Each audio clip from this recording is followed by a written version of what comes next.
جرت الثلاثاء مباراتان ضمن ذهاب الدور نصف النهائي لمسابقة كأس شمال أفريقيا لكرة القدم للأندية الفائزة بالكؤوس. بملعب باجة تفوق الأولمبي الباجي على ضيفه وفاق سطيف ب1-0، وبملعب الرباط انتهى لقاء الجيش المغربي مع ممثل كرة القدم الليبية نادي النصر بفوز الجيش ب2-1. مزيد من التفاصيل حول مباراة النصر والجيش المغربي في مراسلة الزميل أحمد الفيتوري.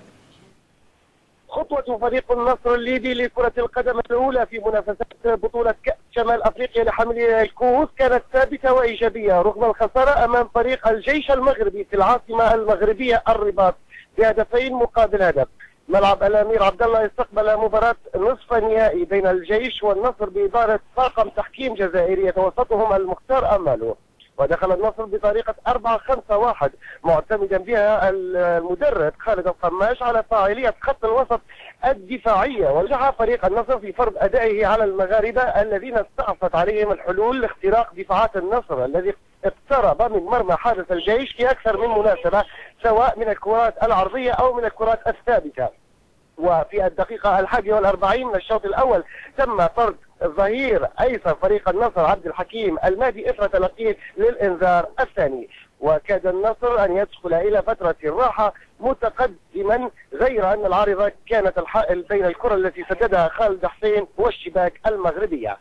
الشوط الثاني دخل الفريق المغربي بمعنويات أكبر وكثف من هجماته التي تنوعت من كل جهات الملعب، مستغلا النقص العددي لفريق النصر الذي عاد للدفاع أكثر، خاصة وأنه لن يجازف بتكوين هجومات على فريق الجيش.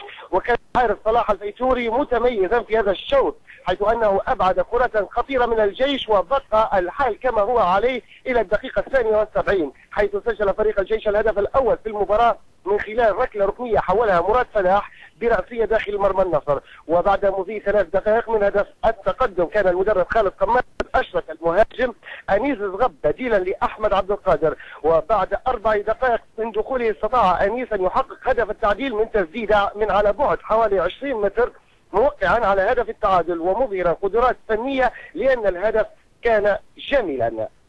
هدف جميل هدف جميل ديال أنيس فوزي، هدف جميل جدا.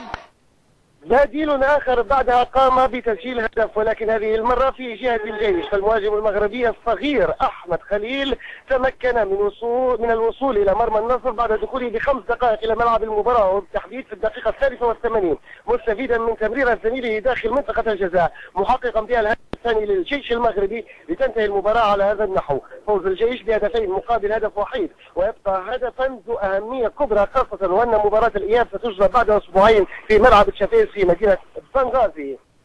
لقناة ليبيا الرياضية أحمد الفيتوري، العاصمة المغربية الرباط. كل التوفيق لفريق النصر في مباراة الإياب.